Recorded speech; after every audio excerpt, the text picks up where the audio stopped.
Audio. Muy buenas tardes. Buenas tardes.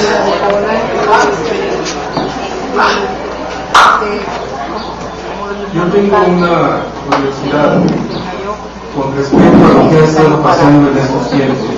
Y en el sentido de que yo me he gozado mucho viendo cómo hemos estudiado que Jesucristo es la luz del mundo, que Jesucristo se dijo ser la puerta de las ovejas, que Jesucristo dijo ser el buen pastor, el príncipe de vida, el rey, el siervo, el profeta de Dios, el consolador y consejero, la vid verdadera, el dador del Espíritu Santo. Y a la lección que recibimos el día de hoy, en donde Jesucristo se presenta como sacerdote, yo me hice la pregunta: ¿y por qué presentarse Jesucristo como sacerdote? Y entonces me fui al Salmo 110 y quisiera que me acompañaran para que leamos el Salmo 110. Es un salmo que escribió David y dice así: Jehová dijo a mi Señor, siéntate a mi diestra, hasta que ponga tus enemigos por estrado de tus pies. Jehová enviará desde Sión la vara de tu poder, domina en medio de tus enemigos. Tu pueblo se te ofrecerá voluntariamente en el día de tu poder, en la hermosura de la santidad. Desde el seno de la aurora tienes tú el rocío de tu juventud. Juró Jehová y no se arrepentirá. Tú eres sacerdote para siempre, según el orden de Melquisedec. El Señor está a tu diestra, quebrantará a los reyes en el día de su ira. Juzgará entre las naciones, las llenará de cadáveres, quebrantará las cabezas en muchas tierras. Del arroyo beberá en el camino, por lo cual levantará la cabeza. Me regreso al versículo 4. Juró Jehová y no se arrepentirá. Tú eres sacerdote para siempre, según el orden de Melquisedec. Y entonces entró una curiosidad muy fuerte en mí por saber qué es lo que el Señor demandaba de los sacerdotes. Y encontré un ejemplo muy interesante en Lucas, en el Evangelio según San Lucas, cuando Zacarías ofrece el incienso, y me dejé llevar por ese pasaje. ¿Por qué? Porque el sacerdote entraba al santuario para quemar incienso, y lo quemaban en dos ocasiones, en la mañana y en la tarde. Y cuando el pueblo veía que el humo del incienso empezaba a salir, se ponía a orar, porque para ellos simbolizaba que el humo, así como el humo subía al cielo, sus oraciones subían al cielo. Y de hecho, Zacarías ofrece el incienso y también la gente está esperando para ver qué es lo que Dios le dice, qué es lo que Dios le dio. Y pues ya sabemos todo lo que viene como consecuencia: el nacimiento de Juan el Bautista y las bendiciones del Señor. Pero aquí lo interesante es que el Señor Jesús se pone a orar. En nuestro manual dice que Jesús se pone a orar en el tabernáculo. Y yo creo que sí, aunque también pienso que no precisamente como festejó, como celebró la Pascua, sino que ya fue caminando junto con sus discípulos. Y realmente me llama mucho la atención la oración del Señor Jesucristo, y me gustaría que nos metiéramos en esta oración del Señor Jesucristo. Pero antes de eso, de meternos a la oración del Señor Jesucristo, yo haría la pregunta siguiente: ¿qué es gloria a Dios? Muchas veces nosotros decimos gloria a Dios, y no lo haremos como el mundo dice, ¡ay Dios mío! No lo haremos en una forma mecánica, sin conocimiento, sin amor de corazón. Y para eso me metí a ver qué significa gloria. Y encontré tres formas en que se puede conceptuar la palabra gloria. Una es bienaventuranza, la otra es bienaventuranza, honor, fama merecida por las virtudes o mérito. La otra sería dar adoración, alabanza, y otra sería esplendor, lo que ennoblece, lo que ilustra.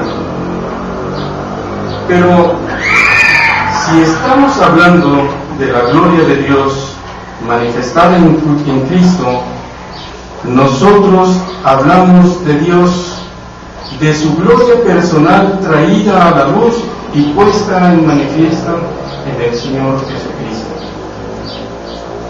Y entonces viene otra pregunta, y la pregunta ¿es demasiado atrevido pensar que como Cristo dio gloria a su Padre, usted y yo podemos dar gloria a Dios? ¿Es atrevido? ¿Estará a nuestro alcance? Yo pienso que no. No es demasiado atrevido. De hecho, esto es lo que los discípulos de Cristo se supone deben hacer, y se produce cuando vivimos en obediencia. Cuando vivimos en obediencia, lo portentoso de Dios resplandece en nosotros. No es nuestra gloria, sino la gloria de Él. En la oración de Cristo al Padre dice, ¿quieren acompañarme? En el Evangelio según San Juan, capítulo 17.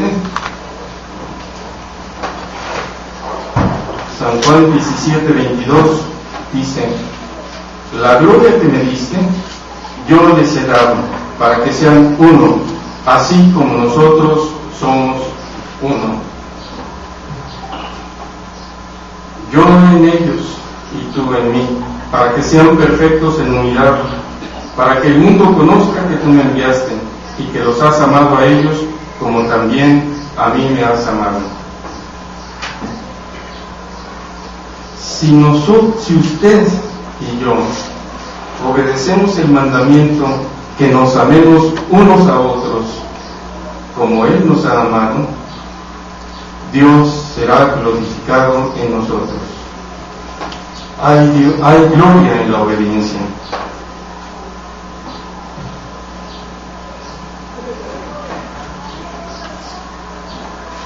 Y aquí viene otra pregunta.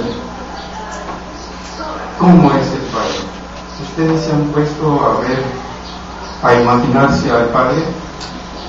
¿Cómo se lo imaginan? Yo me he encontrado con mucha gente que se imagina al Padre, se imagina a Dios como ven a su Padre terrenal. ¿Y cuántos errores se cometen así? Hay otras personas que se lo imaginan como un anciano con vestiduras blancas, bondadoso, con amor, paciente, y podemos agregar muchos más atributos. Pero ¿qué es lo que nos enseña el Señor a través de la Escritura? En la Biblia se nos asegura que Dios es espíritu, y lo podemos encontrar como un ejemplo en Juan 4:24. No guarda semejanza con ninguna de las imágenes físicas que podamos imaginar o formar. Por lo tanto, no podemos tener idea de cuál es su apariencia, pero la Biblia sí nos habla sobre su corazón. En la Escritura se nos describe una y otra vez el amor inagotable y la fidelidad del Señor. Nosotros podemos abrir nuestra Biblia en el Salmo 103:8. Acompáñenme, por favor, en el Salmo 103:8.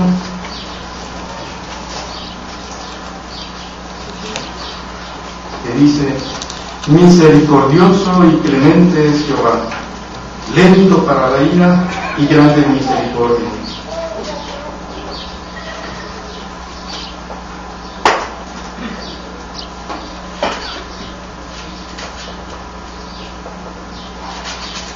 Qué palabras tan preciosas en cuanto al Señor. Lento en la ira y grande en su misericordia. También nosotros podemos irnos a Lamentaciones capítulo 3, versículo 22, si me quieren acompañar. Lamentaciones capítulo 3.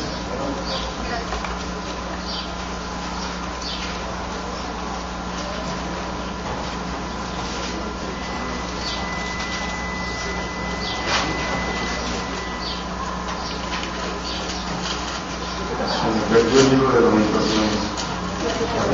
Lamentaciones capítulo 3, versículo 22 y 23, dicen: por la misericordia de Jehová no hemos sido consumidos, porque nunca decayeron sus misericordias. Nuevas son cada mañana, grande es su fidelidad. En el Nuevo Testamento y en el Antiguo Testamento nos dicen que siempre fue el plan de Dios, debido a su amor por usted y por mí, de enviar a su Hijo unigénito al mundo para morir por nosotros. Y esto lo podemos encontrar en muchas partes de la Escritura, pero una preciosa es Isaías 53, versículos 10 a 12, en Primera de Pedro, capítulo 1, versículos del 18 al 20.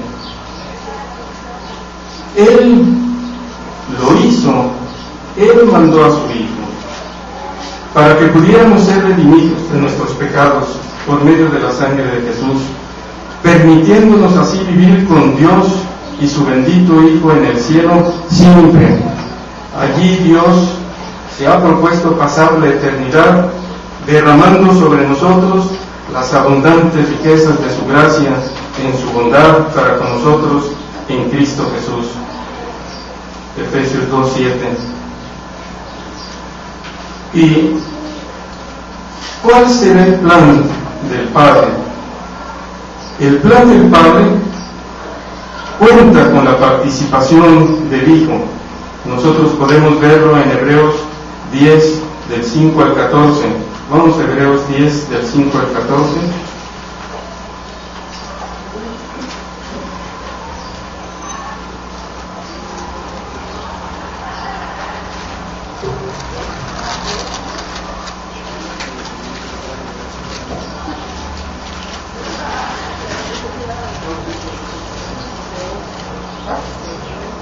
Comienza así, dice: por lo cual, entrando en el mundo, dice: sacrificio y ofrenda no quisiste, mas me preparaste cuerpo.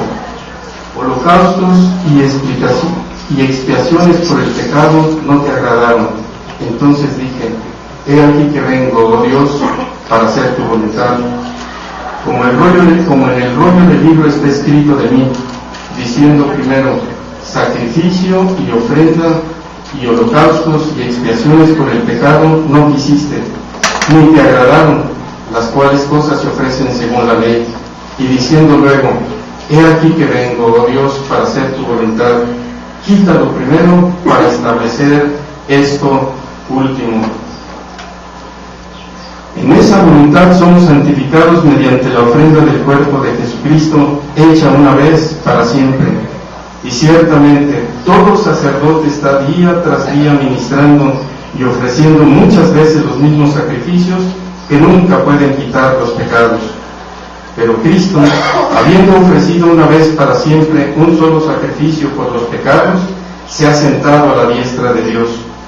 De ahí en adelante, esperando hasta que sus enemigos sean puestos por estrados de sus pies, porque con una sola ofrenda hizo perfectos para siempre a los santificados. En 1 Pedro también encontramos que en el plan del Señor ha estado considerada la participación del Hijo para salvación nuestra.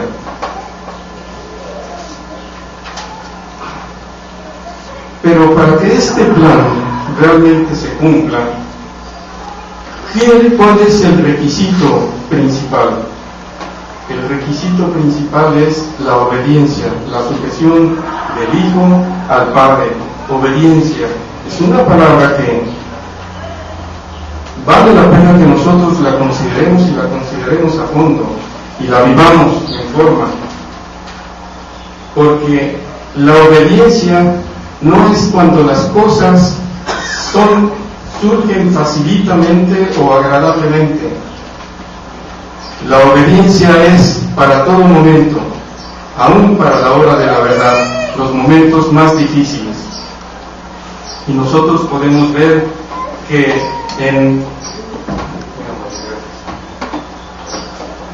Filipenses capítulo 2, versículos del 5 al 11, vámonos a Filipenses capítulo 2, versículos del 2 al 11, dice: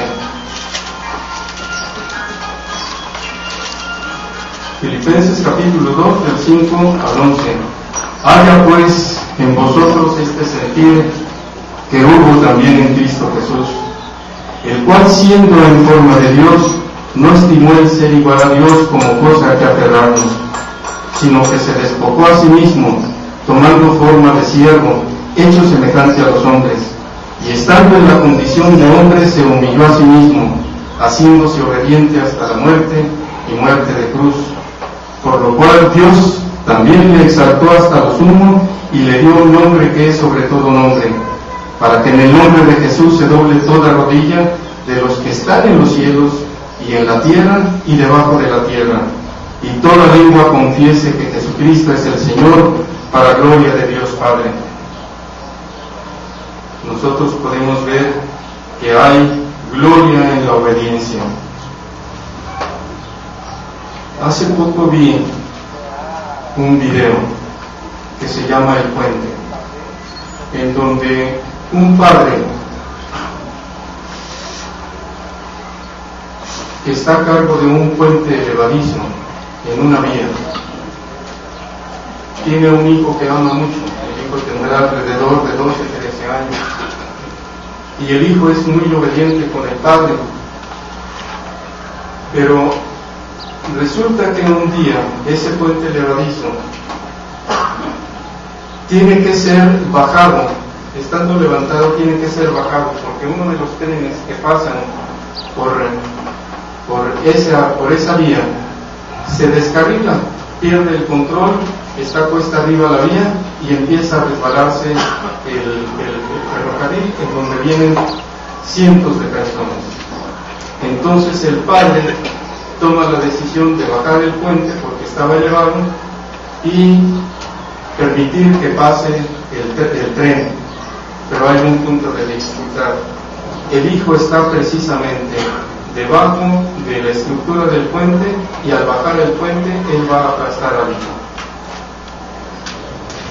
Entonces el padre se ve en problemas muy serios, en tomar la decisión: permito que se salven las personas que vienen en el ferrocarril, que son cientos, a costa de la vida de mi hijo, o salvo la vida de mi hijo y dejo que se mueran los cientos de pasajeros que vienen en el tren. ¿Cuál creen que fue la decisión del padre? La decisión del padre fue bajar el tren y permitir que se salvaran los cientos de pasajeros que iban en el tren. El padre tuvo que tomar una decisión muy difícil, pero el hijo no tuvo nada que ver en la decisión del padre, más que el de perder su vida porque el tren fue bajado. Mi pregunta es: ¿qué mérito hubo en el padre o qué mérito hubo en el hijo en cuanto a la salvación de esas personas? Pues hubo más en el padre, porque el padre fue el que tomó la decisión y sacrificó a su hijo involuntariamente. Su hijo ni siquiera cuenta se dio, ni siquiera cuenta mostró. También nosotros podemos ver como en una ilustración en donde en una ciudad de la India empieza a surgir una enfermedad que no se puede detener, que no es conocida.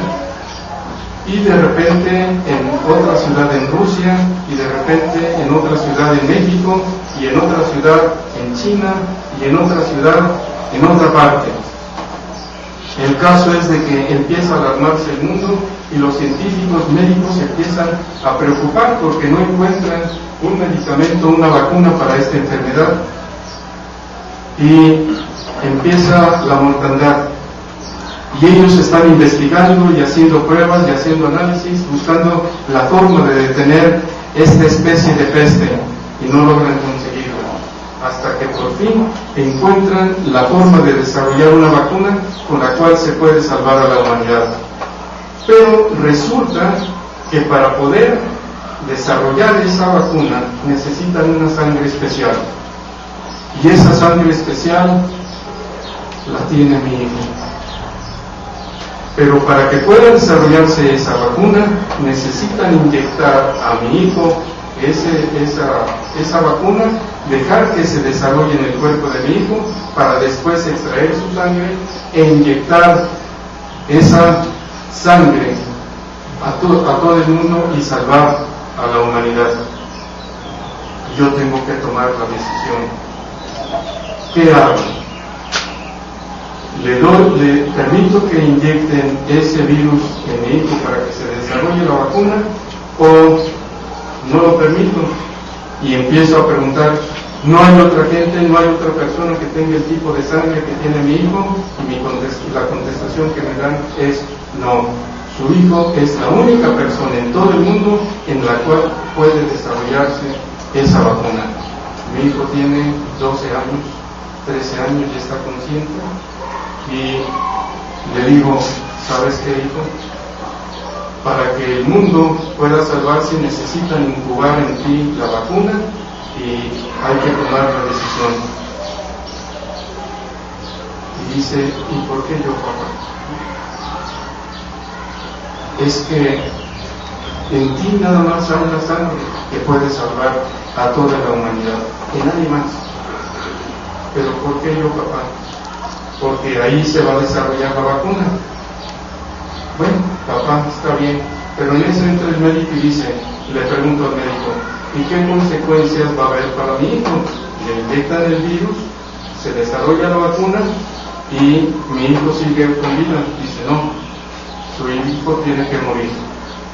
Tiene que morir para que realmente se desarrolle la vacuna y podamos inocular a toda la humanidad.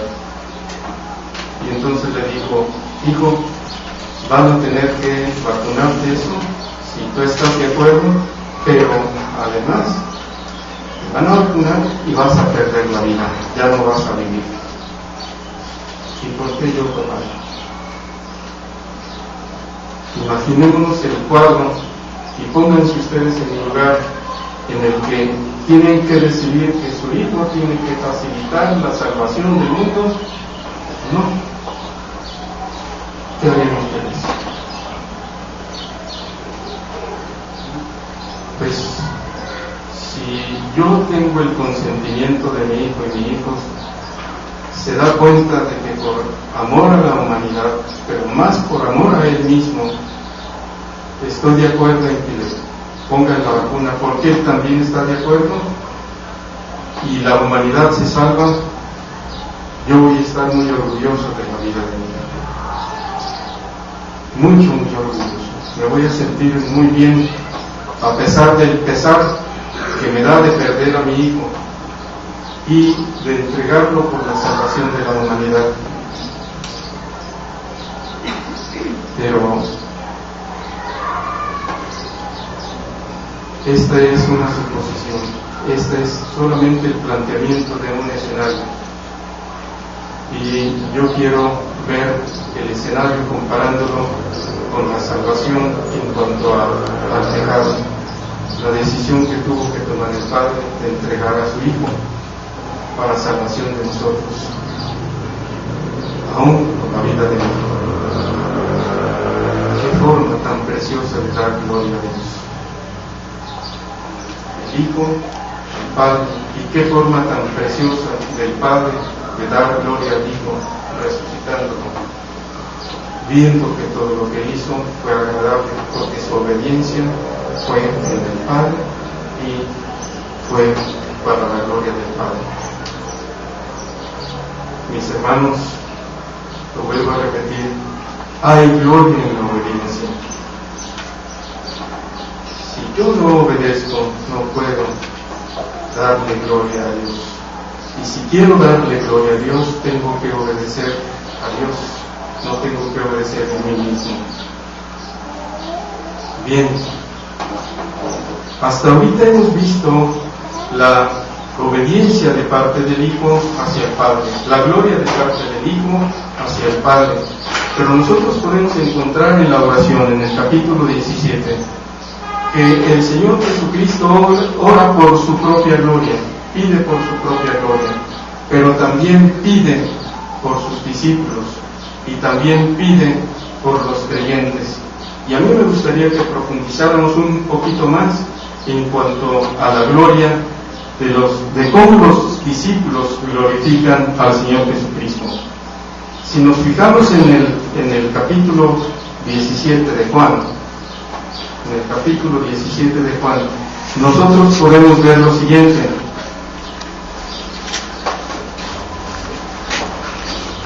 Que el Señor Jesús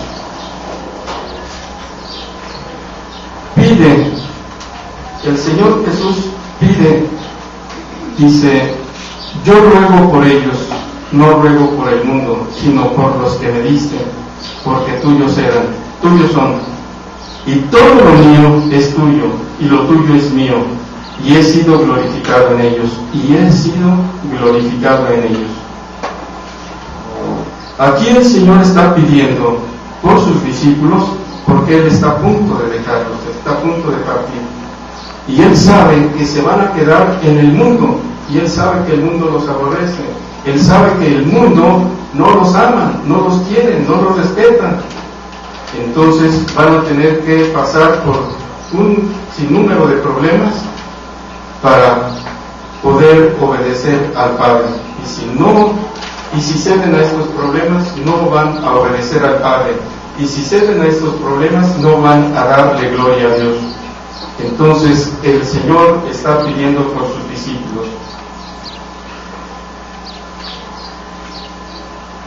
Dice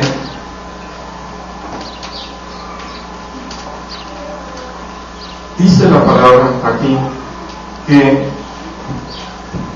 ya no estoy en el mundo, mas estos están en el mundo y yo voy a ti, Padre Santo. A los que me has dado, guárdalos en tu nombre para que sean uno, así como nosotros. Cuando estaba con ellos en el mundo, yo los guardaba en tu nombre. A los que me diste, yo los guardé, y ninguno de ellos se perdió, sino el hijo de perdición, para que la Escritura se cumpliese. Pero ahora voy a ti, y hablo esto en el mundo, para que tengan mi gozo cumplido en sí mismos. Yo les he dado tu palabra, y el mundo los aborreció, porque no son del mundo, como tampoco yo soy del mundo. No ruego que los quites del mundo, sino que los guardes del mal. No son del mundo, como tampoco yo soy del mundo. Santifícalos en tu verdad, tu palabra es verdad. Como tú me enviaste al mundo, así yo los he enviado al mundo. Y por ellos yo me santifico a mí mismo, para que también ellos sean santificados en la verdad. A mí el Señor me ha enseñado a través de esta palabra que no dejó solos a sus discípulos, que Él pidió, porque reconocía que por sus fuerzas no podían cumplir no podían obedecer al Señor, sino que solamente en Cristo Jesús se puede obedecer al Señor. Yo no puedo dar gloria a Dios sin obedecerle a Cristo Jesús. Los discípulos no podían darle gloria a Dios sin obedecerle al Señor Jesucristo. Y para obedecerle hay que conocerlo, hay que creerlo. Porque yo no puedo obedecer a alguien que no sé qué es lo que está demandando de mí. Y hay también dos formas de obediencia.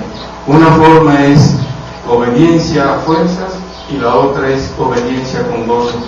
Y aquí yo veo que el Señor facilita que los discípulos obedezcan al Señor y se gocen en la obediencia al Señor. Y mi pregunta es, yo, ¿qué tanto conozco del Señor? ¿Qué tanto le creo al Señor?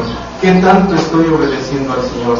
¿En qué momentos de mi vida estoy obedeciendo al Señor? ¿Cuándo sí y cuándo no? ¿Y por qué no obedecerlo siempre? ¿Por qué no creerle siempre? ¿Por qué no ver lo que el Señor me enseña para cualquier situación de mi vida? Pues no hay ningún impedimento para que así sea. Pero lo que sí sé es que en el momento en que yo lo haga, yo estoy cumpliendo con algo que el Señor dice: sed santos como yo soy santo, porque yo me estoy apartando para conocer al Señor, vivir conforme a la voluntad del Señor y no vivir conforme a la voluntad mía. Y mis hermanos, aquí está un reto muy grande. ¿Por qué? Porque nosotros podemos decir que Él oró por sus discípulos. Sí, es cierto, Él oró por sus discípulos. Pero también más adelante podemos encontrar que el Señor oró por los creyentes. Él dice así, mas no ruego solamente por estos, sino que también por los que han de creer en mí por la palabra de ellos, para que todos sean uno, como tú, oh Padre, en mí y yo en ti, que también ellos sean uno en nosotros, para que el mundo crea que tú me enviaste. Mis hermanos, aquí hay un reto muy grande que el Señor nos facilita cumplir únicamente en Cristo Jesús: el ser uno, el vivir en unidad.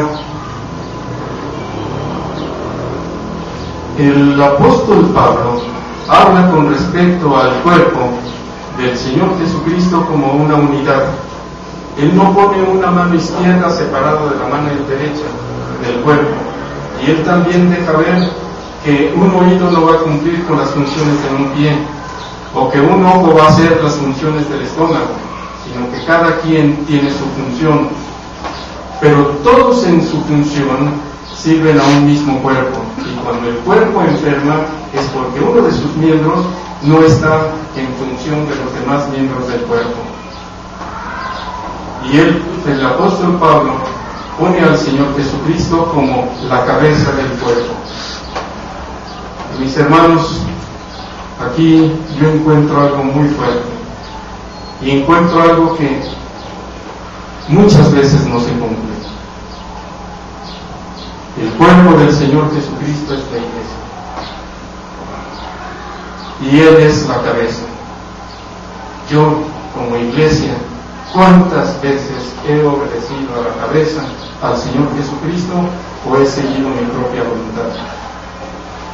El Señor me enseña que tenemos que ser uno, en unidad. Y yo veo que habiendo tanta diversidad de hermanos, tanta diversidad de formas de pensar, nosotros nos podemos separar muy fácil de la voluntad del Padre si seguimos nuestra propia voluntad.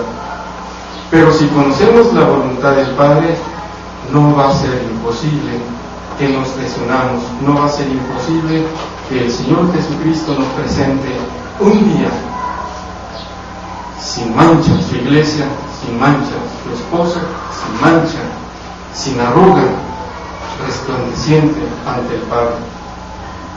Y yo ruego mucho porque así seamos como iglesia, que a pesar de tener diferentes formas de pensar, estemos en un mismo espíritu en el Señor Jesucristo, que nos dejemos guiar por la enseñanza del Señor Jesucristo y no por nuestro corazón, no por nuestra mente, sino por la enseñanza del Señor Jesucristo, porque Él nos ha dado la palabra del Padre. Escuchemos al Señor Jesucristo y le creamos al Padre. Así veo la iglesia que el Señor Jesucristo presenta en Efesios. Acompáñenme en Efesios porque es muy importante este tema.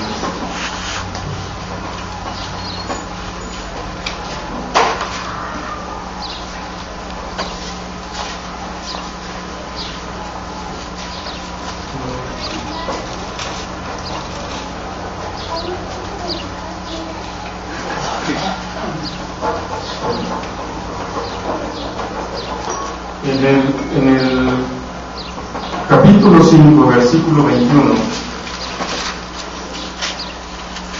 comienza así, dice: someteos unos a otros en el temor de Dios. Las casadas estén sujetas a sus propios maridos como el Señor, porque el marido es cabeza de la mujer, así como Cristo es cabeza de la iglesia, la cual es su cuerpo, y Él es su Salvador. Así que como la iglesia está sujeta a Cristo, así también las casadas estén a sus maridos en todo. Maridos, amad a vuestras mujeres, así como Cristo amó a la iglesia y se entregó a sí mismo por ella, para santificarla, habiéndola purificado en el lavamiento del agua por la palabra, a fin de presentársela a sí mismo una iglesia gloriosa, que no tuviese mancha, ni arruga, ni cosa semejante, sino que fuese santa y sin mancha. Así también los maridos deben amar a sus mujeres como a sus mismos cuerpos. El que ama a su mujer, a sí mismo se ama. Mis hermanos, yo ruego que nos unamos en oración para que juntos podamos dar gloria a Dios en obediencia al Padre, como iglesia y personalmente, individualmente, cada uno de nosotros. No es fácil, porque es muy fácil separarse del Señor Jesucristo, de la enseñanza del Señor Jesucristo, pero no es imposible. El Señor Jesucristo está en nosotros, Él nos ha sellado con el Espíritu Santo, y es cuestión de que veamos al Señor y sigamos al Señor. Vuelvo a hacer énfasis: si obedecemos al Señor, damos gloria a Dios. Si no obedecemos al Señor, no damos gloria a Dios. Sí, parecerá imposible y será imposible, será muy difícil que demos gloria a nosotros al Señor, pero el Señor nos muestra cómo podemos dar gloria a Dios. Y yo quiero terminar con unas observaciones, hermanos. Las observaciones que tengo son las siguientes.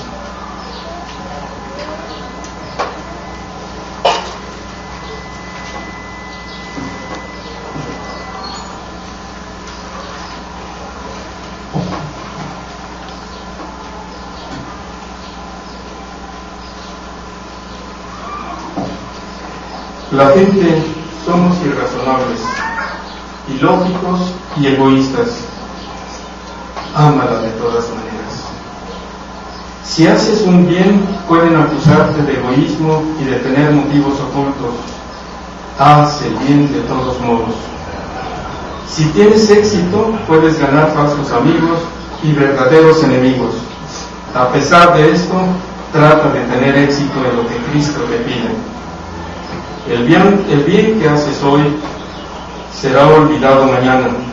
Haz el bien de todos modos. La honestidad y la franqueza te hacen vulnerable. Sé honesto y franco de todos modos. La gente que piensa en grande y tiene las mejores ideas puede ser eliminada por la gente pequeña con las mentes estrechas. Piensa en grande de todos modos. Lo que llevó años